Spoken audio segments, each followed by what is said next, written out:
प्रणाम बाबू साहब। कहाँ चले गए थे आप? हम लोग कितना चिंतित हो रहे थे आपके लिए। शहंशाह के पास गए थे, क्या कहा उस घमंडी जलाल ने? आमिर सलामत है बेटी जोधा।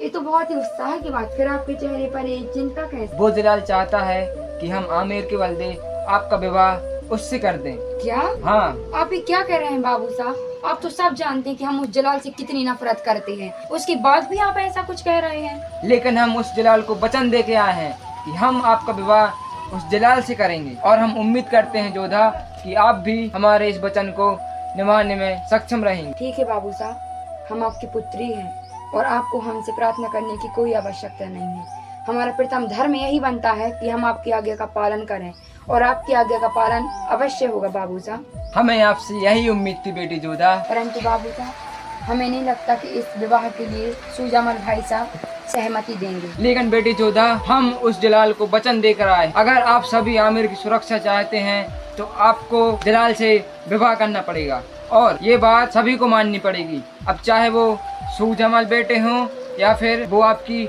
मासा ही क्यों ना हो। तो हम जानना चाहते हैं कि क्या आप इस विवाह से मंजूर हैं? ठीक है बाबू साहब, आपकी आज्ञा अनुसार हम उस जलाल से विवाह करने के लिए तैयार हैं, परंतु हमारी भी कुछ शर्त है। हम विवाह से पूर्व उस जलाल से भेंट करना चाहते हैं और उससे कुछ वार्तालाप करना चाहते हैं। हाँ बेटी जोधा, हम आपको इस बात की अनुमति देते हैं। हम जलाल को पत्र भेजने की अनुमति देते हैं, वो हमारे महल में पधारें।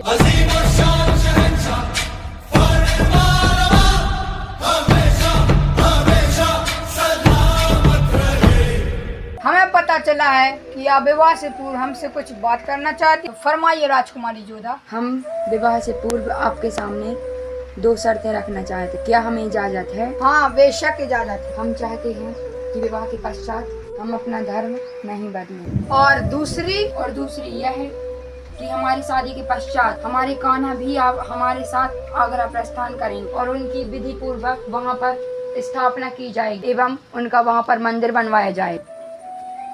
हमें आपकी दोनों शर्तें मंजूर हैं जोधा। तो ठीक है, हम आपसे विवाह करने के लिए तैयार हैं। अब हम आपसे इजाजत चाहते हैं।